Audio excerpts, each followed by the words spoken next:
Mom, I'm hungry.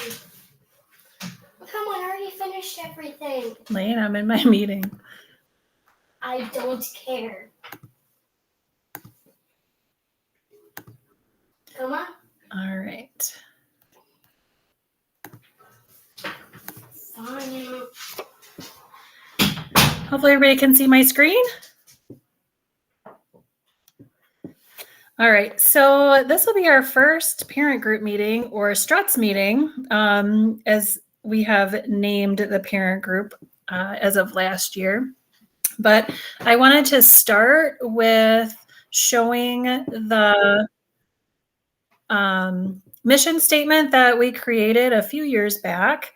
And hopefully this still holds true as we kind of move forward with getting more families on board, more students on board, more parents on board to support our school's mission. So our mission for the parent group is to make every student's potential a reality by engaging and empowering families to play a supportive role by volunteering, fundraising, mentoring, and advocating for our students and staff. So hopefully you'll kind of be a part of that mission by continuing to support in whatever ways that you can, whether it is volunteering or fundraising, which we'll talk about in a little while. But for the most part, the biggest role that you play just as a parent is really advocating for your own student. And then obviously that has a trickle-down effect on the rest of our students and our staff. So the big idea for tonight that I really wanted to focus on was sharing expectations for students and families when it comes to our conferences. So conferences are going to be coming up soon enough, towards the end of October. And we do conferences 4 times a year instead of just twice a year with the rest of the district. So the October conferences is a district-wide conference time. So the other schools, the other high schools, the other middle schools, I think the elementary schools are also at the same time as us. I could be wrong about that, but I'm pretty sure it's just district-wide for October 24th and 25th. Now, what we do a little bit differently is we require our students, these are not optional, we require our students to participate in conferences with a teacher. It is a graded presentation. It is student-led. We give students a template and guidelines to follow for their conference. And we highly encourage, I can't make, parents attend, but we highly encourage parents to attend as well. And we are flexible as far as giving students and families an opportunity to attend the conference either virtually or in person at RUHS University. So hopefully by allowing that flexibility, if you're working, during a time that's more convenient for your student to sign up for a conference, that hopefully you could attend, you could join virtually from work. Or if you can come in person, that's obviously a great way to connect is to come in person. But if that just doesn't work, and sometimes our students are at home, the parent is someplace else, or we've even had families plan little getaways or vacations during that time because there's a few days where students don't have to be in school. That virtual option has worked as far as students have, logged in from Florida or from Minnesota or Michigan or wherever they happen to go for the long weekend and still were able to do their conference with a teacher. So the purpose of our conferences is to allow our students the opportunity to provide feedback, celebrate successes, talk about challenges, with their teachers for sure, because they'll be signed up with one teacher. And then obviously if you're there as well, then we're all on the same page to help support the student in whatever they're celebrating or whatever challenges they're having. It also provides you, the parent and guardian, opportunity to connect with us, to learn more about what's going on at school, and then for all of us to really reflect on how the school year is going during these periodic intervals. So twice a semester or 4 times a year. So the conferences that are coming up in October are kind of that mid-quarter approaching the end of first quarter. And then we will again conference at the end of the semester, which is more of a finalization of how did things go. Like right now, it's how are things going? How can we support you? And then at the end of the semester, well, how did it go? How did that work? What do we need to adjust for this next semester, and possibly new classes and new teachers, so that each student is successful. So again, these October conferences are going to come up quickly. Wednesday the 25th from 4 until 7, and then Thursday the 26th from 8 until 7. On Wednesday, when the conferences are only in the evening, we still have a regular class scheduled during the day. And then the conferences are those 3 hours in the evening.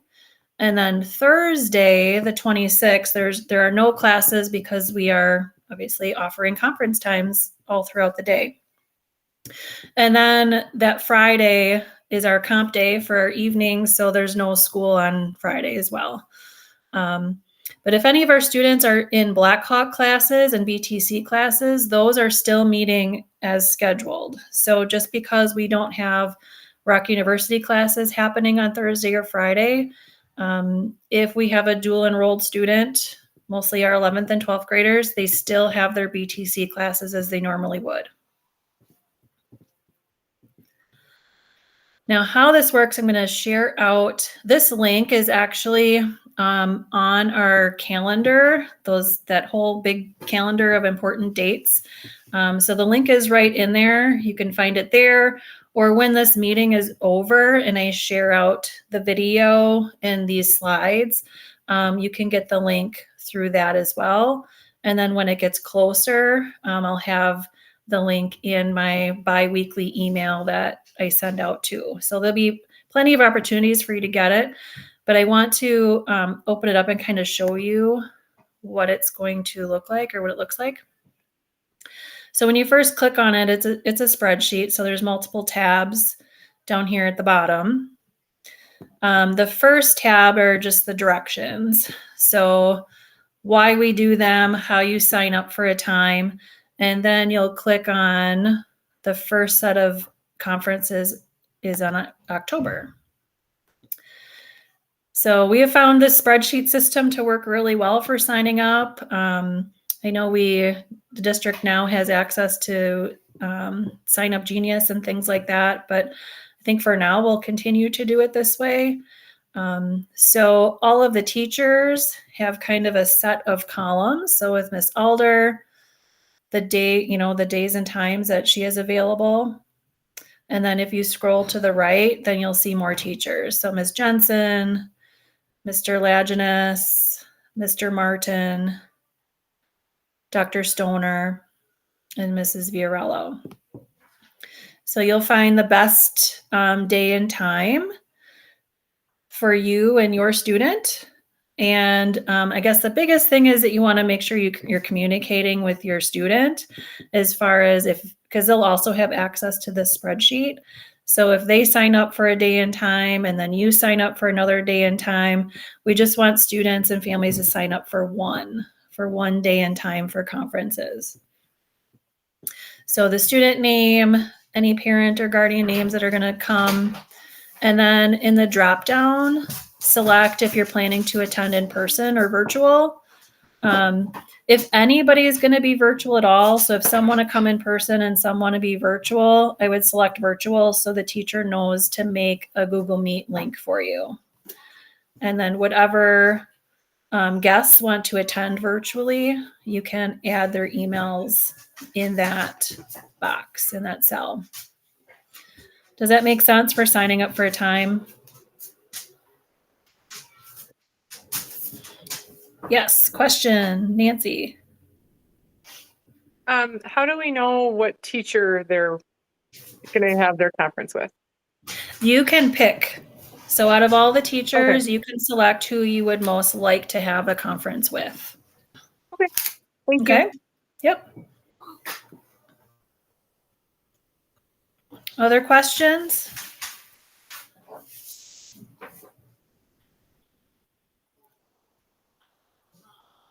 My son has a question for me. What?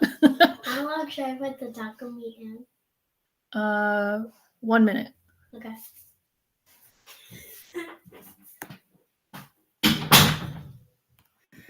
All right. So between now and towards the end of October, you don't need to wait until then to see how your student is doing. So I know we just finished up our first kind of week of classes. We're in our second week. There may or may not be any grades or progress posted yet for some classes, but you will start to see grades and assignments posted in Infinite Campus. So I encourage you to, between now and don't wait until October 25th and 26th to be checking how your student is doing. So log into your parent portal, look for the grades. Every 4 to 5 weeks, we post our mid-quarter and quarter grades, just like all the other schools do. And then at the end of the semester, that's when those become final.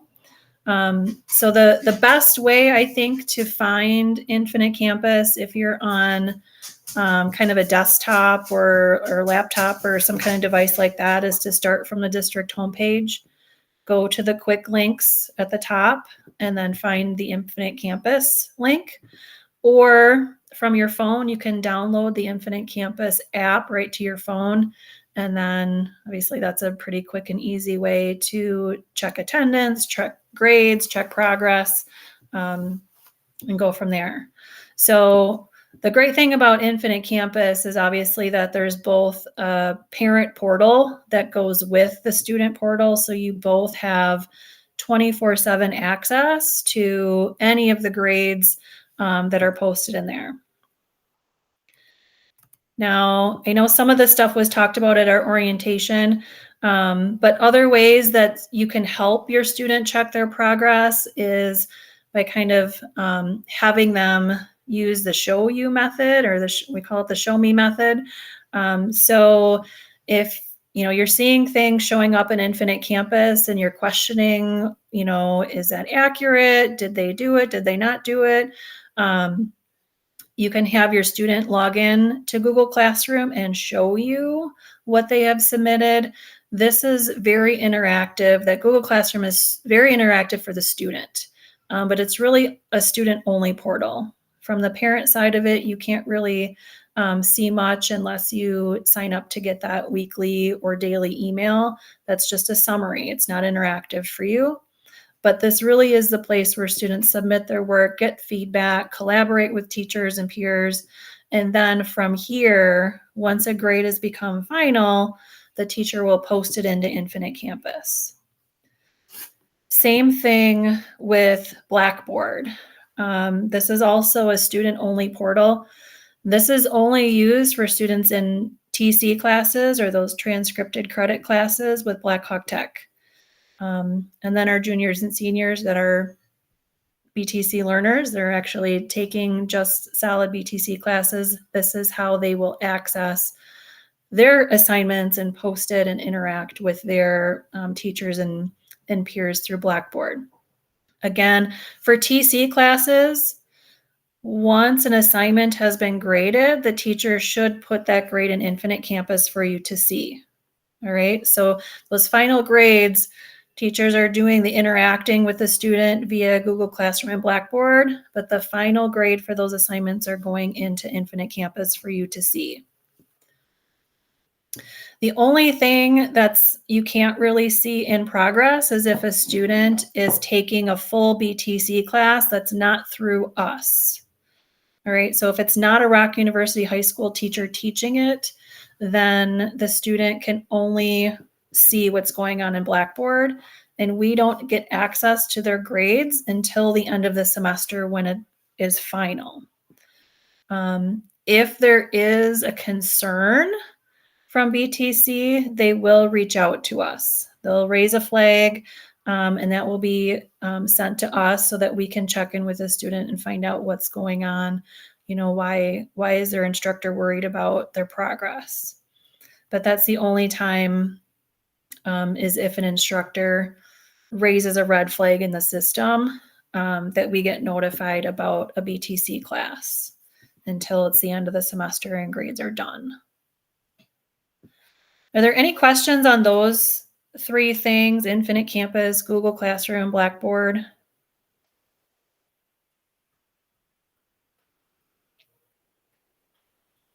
So once again, you don't need to wait until conferences to check how they're doing. Please, make sure your login for Infinite Campus is working.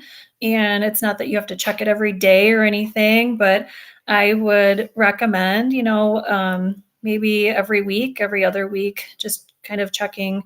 Kind of depends on your student and, probably their history of success in the past. So if you're more worried, I would check it more often. But if they have been, pretty successful students in the past, then I wouldn't see how that would change. So really use your own discretion as far as how often you want to check Infinite Campus. So one other topic I kind of put in the notification about what we'd be talking about tonight is how to communicate if a student needs help. So it is completely natural for a student to need help with something at some point. And I know depending upon the student, they really struggle with reaching out and asking for help because they feel like a lot of times they should be able to just figure it out, especially if they've been very successful in the past. Advanced students, sometimes they feel like, well, I shouldn't need help. I should be able to figure this out myself. So as we think about students reaching out for help, hopefully we're doing a good job, developing those relationships that make students comfortable with their teachers to be able to ask for help. But I guess for right now, number 1 would be to go directly to the teacher. So whether the student sends an email or posts a comment through Google Classroom or in person goes directly to them when they're on prep, before school, after school, during lunch, I would encourage that direct contact with the teacher right away.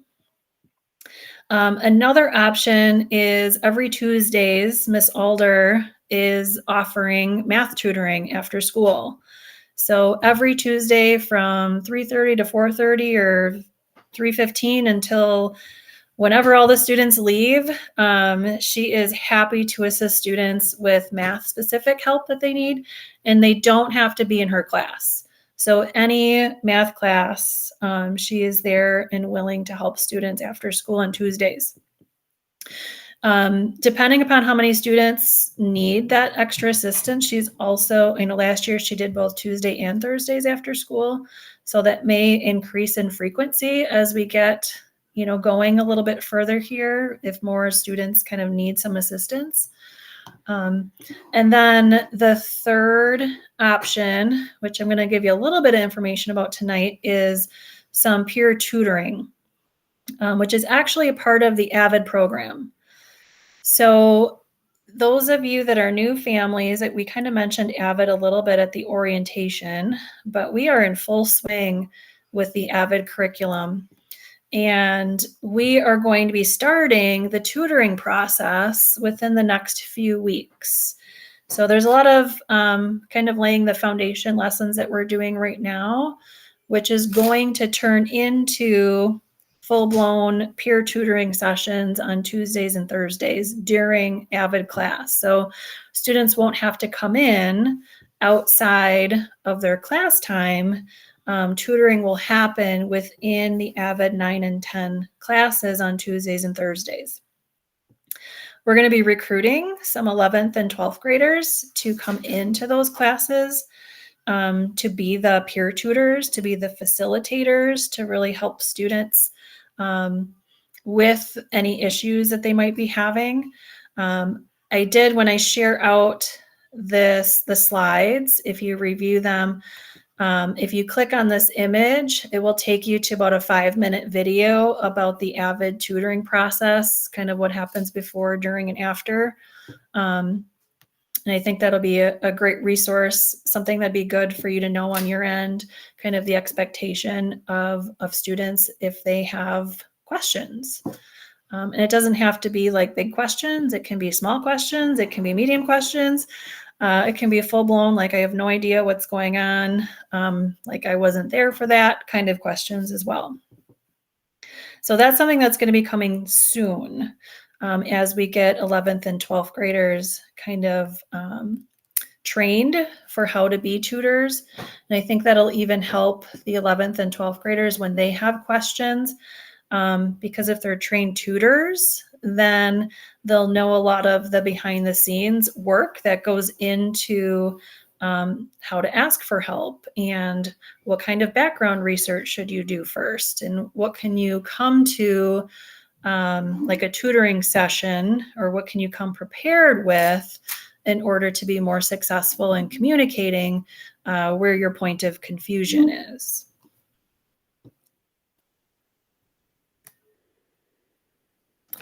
All right, so that's really kind of my information that I wanted to make sure everybody had as far as expectations for conferences, how we do them 4 times a year. Students are required to be there.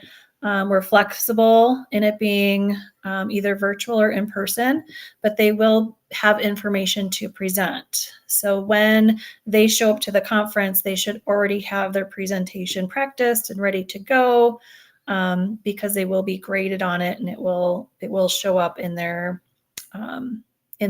peer group or AVID class grade book. Sorry if I went really fast through that. Does anybody have any questions on any of those things so far?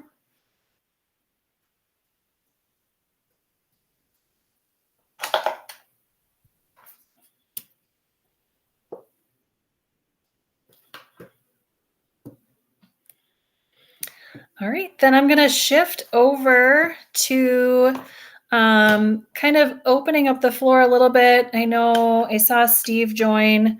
I don't remember if I saw Jamie come in, but kind of talking about the future planning for the parent group and how these meetings can be organized, and then what other things parents can do to help support that mission of volunteering, fundraising, advocating, and supporting our students and staff. So for future meetings and topics, I drafted, this was also linked in our calendar, all of our dates that were on our calendar before. But this is just a draft because I'm not sure if this is the direction the parent group wants to go. So tonight's meeting is the only one in this draft that has been solidified. So tonight's meeting topic, how to communicate progress, ask for help, conference expectations, that was hosted by us. I would like to establish monthly meeting topics, dates, times, whenever it's best for parents to meet, and then talk a little bit about organizing some fundraisers and volunteers. So, like I said, this is just a draft of some meeting topics that I came up with.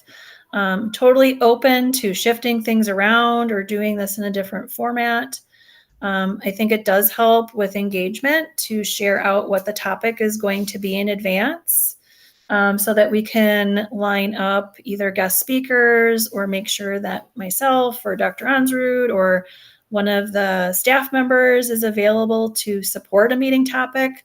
Or if you have a meeting topic that just the parents want to organize and do, where you don't need a staff member to help with, obviously that would be a great thing as well. So for October on, these are all tentative ideas, but one topic that I had talked about having a meeting for last year would be where Emily, who is our contact through Community Action, volunteered to host a meeting about how to have difficult conversations with your teen.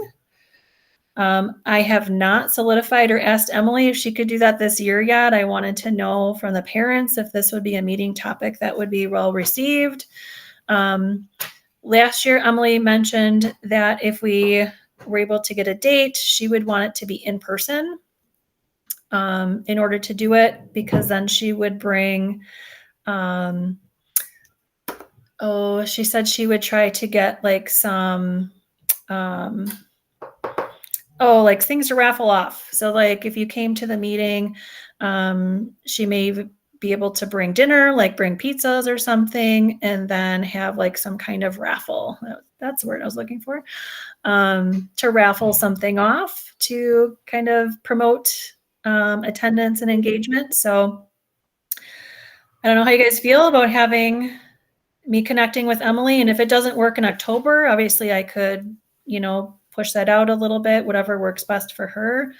But I saw some thumbs up coming through. So are people on board with me trying to schedule Emily or somebody from Community Action to host how to have difficult conversations with your teen? Yep. Hi, Angie. This is Steve. Just to add to that, when we talked with Emily last spring, she definitely confirmed that she could provide pizza. And also she could do kind of a hybrid of discussion topics. So it sounded like she would be able to cover both how to have difficult conversations with your teens. And then the parents group in the spring, we had discussed also adding on like how to help your child advocate for their health, and primarily mental health, but maybe any health, I suppose. And also, when I had reached out to Emily last year, it sounded like she and her team at Community Action were happy to help create flyers and promotional material as well. Oh yeah, that's right. Thank you guys for adding. I know you were all part of those email chains last year. So it sounds like I saw a lot of thumbs up and I saw some comments. Yes, please. So I'm happy to reach out to Emily and get something on the calendar. I don't know if it would be best to, put out a survey about what evening is best, or just work off of Emily's calendar. As far as like, is it Monday night, Tuesday night, like whatever works best for most families. Any nights to avoid.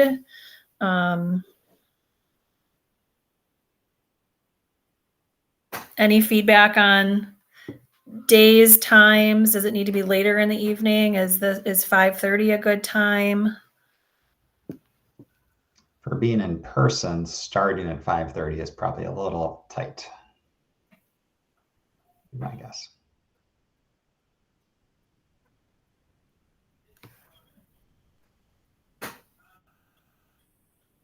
Well, I can reach out and see how, that maybe 6 or 6:30. 6:30 might be better. 6:30-ish. A little later is better. Okay. I can see what she kind of comes back with. And we'll go from there. And I can always, if she has a few dates available, I could maybe do a survey to see what day and time would be well attended. Make it worth her time to come out.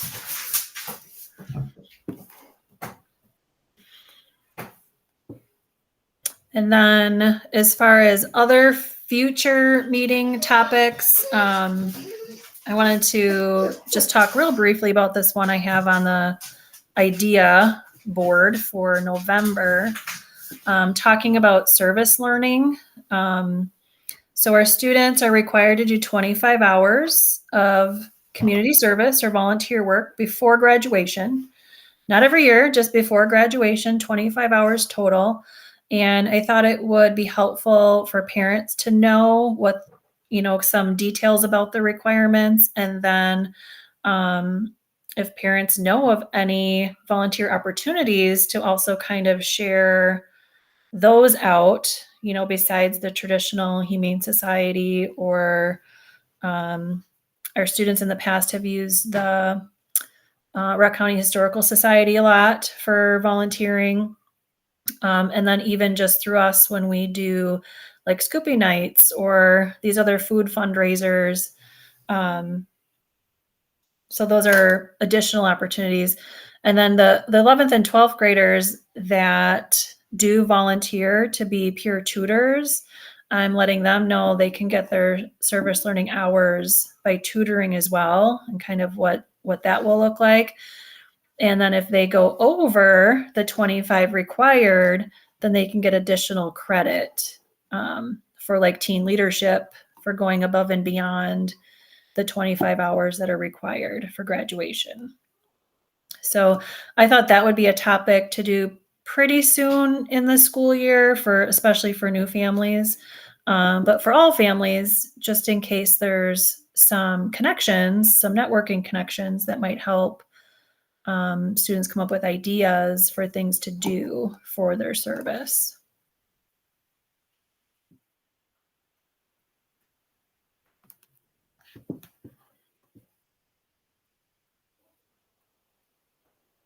So I will reach out to Emily and see what we can get on the books there.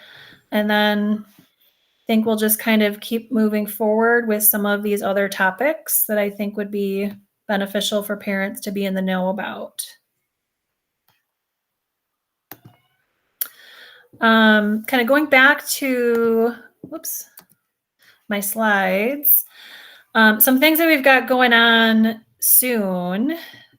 This Friday, we are having a potluck during lunch. I did have that in my email on Friday.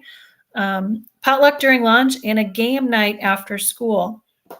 So game night, I think we have on there from 3:30 or really 3:15, as soon as classes get done at 3:15 until 5:30. So students can hang around at school. We'll have a variety of games, or if students want to, traditionally they've brought in games from home too. Just make sure they're school appropriate, because the ones that are not may be more fun, but we still want to be appropriate. And I did create today a sign-up sheet for the potluck for lunch. Oh, look, we already got some kids that are signing up. So I just wanted to do this just because to try to reduce having a lot of multiples of the same things. So I shared this out, I think, with students today. I posted it in their Google Classroom. So students can start filling that out. But when I share out the meeting slides, I'll put the link again in there if parents want to put anything on there.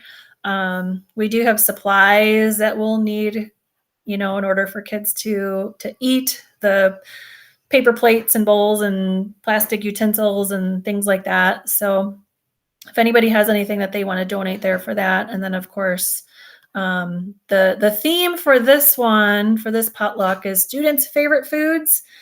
So parents, I'm sure you know what the kids like to eat.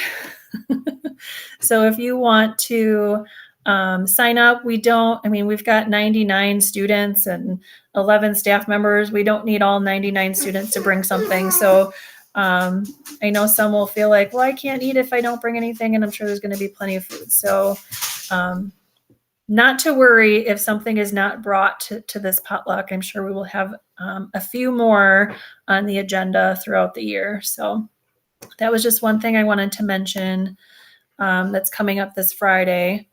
And then I already answered the question about October. I will connect with Emily.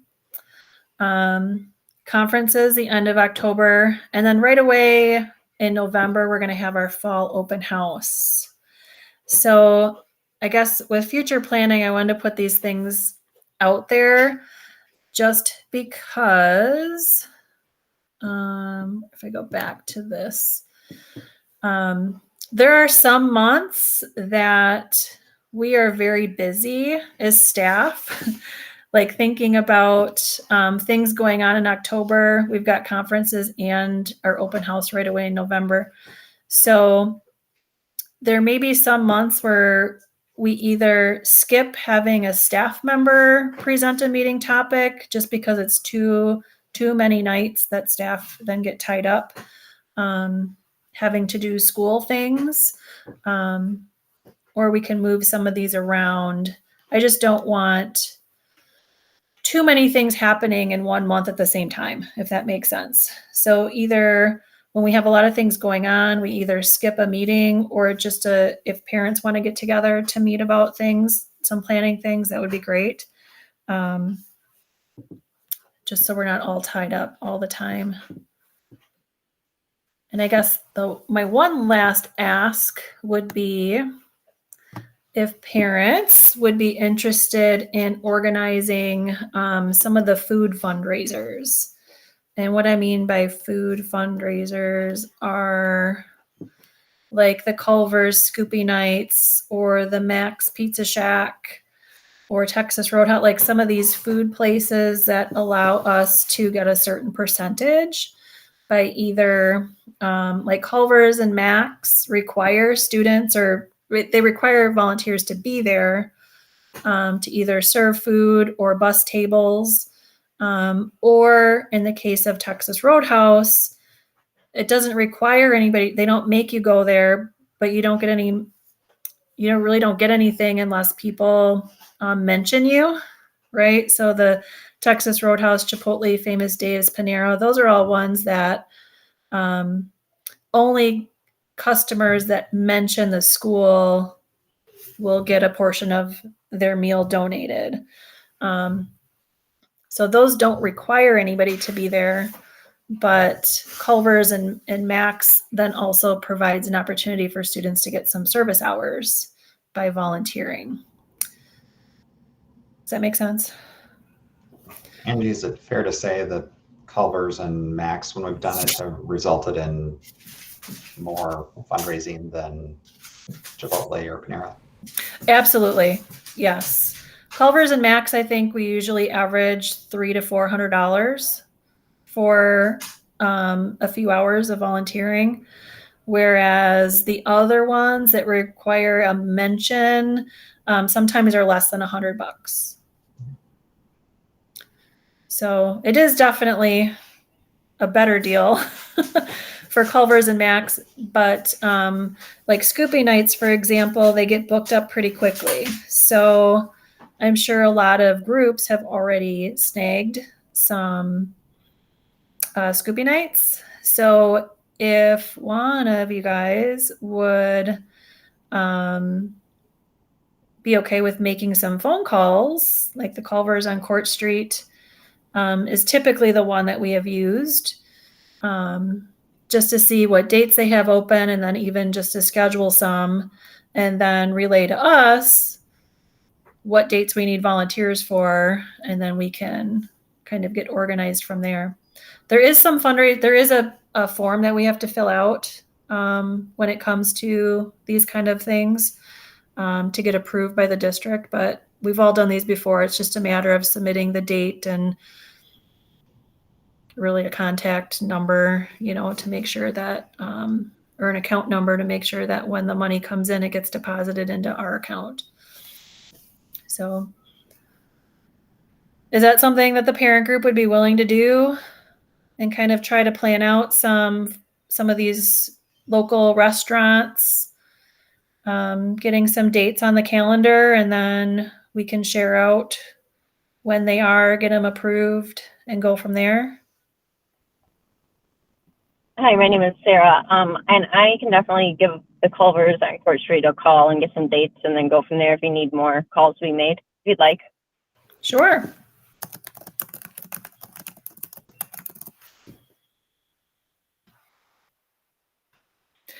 And just kind of filling in about again, this is just a draft. These were just some ideas that I had.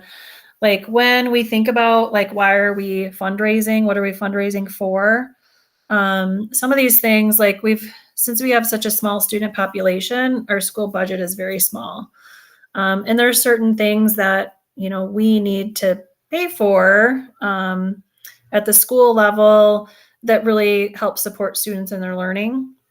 And these like fundraisers really help with some of the extras that really kind of aid in our really positive school culture and climate by, whether it has to do with prom or some special events or teacher appreciation. We did a fundraiser for that last year.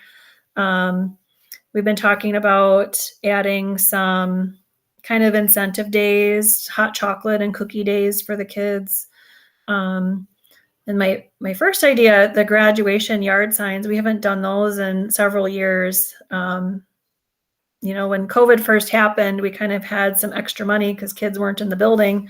So we weren't paying, we didn't have to buy a lot of things. And now that, students are back in the building full time, our budget really gets, chomped up with educational things. But thinking about, seniors and being able to do something special for them, those yard signs aren't cheap. They're not necessarily expensive, but they aren't cheap either for our budget, our school budget or our local budget to be able to cover that. So if that's something that the parent group wants to kind of help us fundraise for, that's something that I know families and students kind of enjoy getting things like that towards graduation time.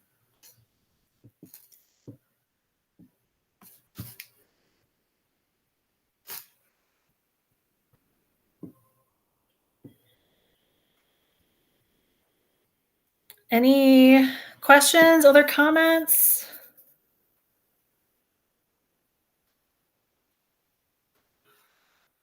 So Steve and Jamie are both on the call and they've really been instrumental the last couple years with our parent group, the STRUTS group. So I don't know, do either of you have any more comments? On the fundraiser, a couple other things came to mind. One, in terms of other potential uses or needs, I remember last year I think with you or the school had done a survey of teacher needs and things like supplies for the 3D printer and some of the maker space type of equipment came up, and then even things like supporting the esports league with jerseys, I guess they're called. Oh, yeah. Shirts, I don't know. So those are a couple other ideas that have been circulating. And then one other fundraiser that we did last spring that was very successful was called the Unfundraiser, that I think was Jamie's idea or Tony's, Jamie and Tony together. And it was just pretty cool where, at least at the Matasius household, my household, we don't especially like to get the catalogs and try and decide which wrapping paper we want to buy to support a school or which, magazines. But the Unfundraiser was a form like kind of cleverly written to say like, I'd give, $40 to not have to buy greeting cards. So I think we might do that again too. It raised, I think, over $600, if I remember right. Yeah, that was a fun one, and it really only cost a time to really put together the flyer, and I think people respond well to a little bit of sarcasm and humor, so that was nice. I think also to piggyback on what Steve said too, I think there was also talk on trying to find ways to help families offset some of the fees that BTC charges for some of the classes that our students take at the high school level. Sorry, at the college level while in high school. Sorry. Yeah, there are some courses that do require the students to purchase some things. Like welding, they have to buy their own helmet or gloves. The CNA program, they have to buy scrubs. So there's not a lot of programs that require students to buy things, but there are definitely some where it does get pricey. I think even the IT program, they have to buy a certain polo shirt, right? That has like the Black Hawk logo on it. So there are some things that obviously we'd like to, that the district won't cover, like they'll cover tuition, they'll cover books, but they won't cover these extra materials. So if we have a little bit of funds for students to cover a set of scrubs or a pair of boots or, whatever they might need, that would be wonderful. And we've been trying to work with the governing board as well, as Steve is one of those representatives too, to do some, fundraising to help offset some of those Black Hawk class materials as well.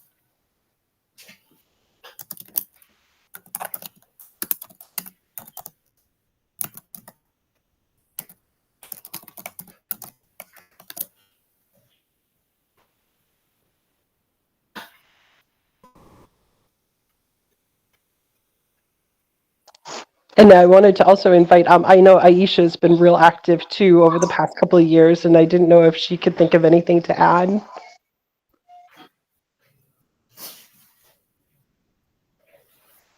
Sorry to put you on the spot. That's okay. I know that my brain was like scanning, like, I don't think so right now. I think we have everything covered, but you guys know my history of saying that, and then all of a sudden, then I ramble things off. So I'm thinking, but I don't have anything right this second. Well, feel free, anybody, when I share out the notes. Hopefully this thing is recording all of this. When I share out the video and the extra notes with the links of everything, if something comes to mind, or you can think of a way that you want to help out with something that we already talked about, or if you have an idea to supplement what we've already talked about, just, shoot me an email, or I invite you to reach out to Steve, Jamie, Aisha, send them emails too. Because I'm not at a lack for, I have plenty of emails to go through. So my goal this year is to delegate a little bit more. And for folks that don't know, Angie mentioned it, I'm on the governing board. So if you have questions about how the governing board operates or anything along those lines, happy to try and answer those. And then also, my son James is a graduate of RUHS, graduated in May. So I've been through 4 years with RUHS already, and now my daughter Julie is a freshman. So probably 4 more years to come. So got a decent amount of school history as well.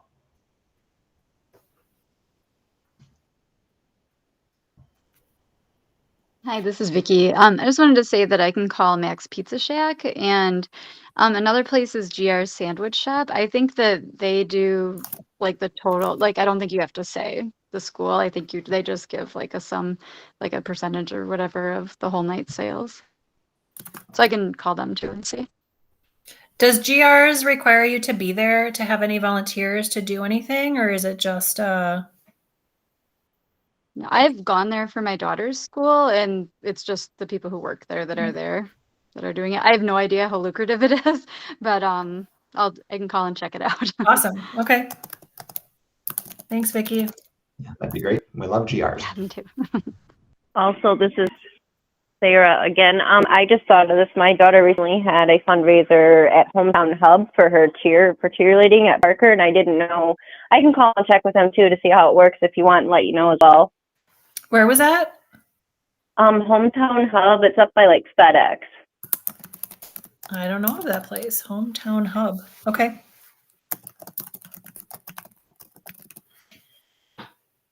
Awesome.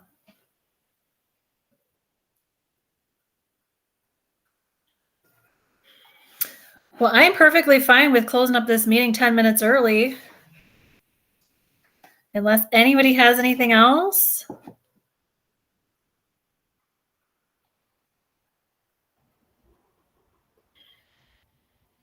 Awesome. I hope the information I shared was useful. obviously, probably more useful for our new students when you think about conferences as a new way of doing things. Some of the middle schools might have done a lot of student-led conferences and things like that. But we've been doing them for quite some time and find that it's way more useful to have that time set aside with certain expectations of students are going to be sharing their grades, their test scores, their goals, what program or pathway they're thinking about, depending upon, some of them are already in a program or pathway. How is it going? And then some of our younger students we're starting to get them to think about what they might be interested in. So all of those conversations, it's a great time to have those conversations and talk about challenges or talk about successes. So everybody's kind of working together for the same mission. All right. Well, then with that, I think that is my final thank you. Thank you for showing up tonight. I enjoy doing these virtually because it's convenient to do it from my home. With my son being able to interrupt me many times. But obviously, if we can get some more connecting, with some in-person opportunities, I think that's even better for you to be able to network with each other, find out who each other is and what kind of questions or even challenges you guys are having that we can help work through. So thanks, everybody. Thanks, Angie. Thanks. Have a good night.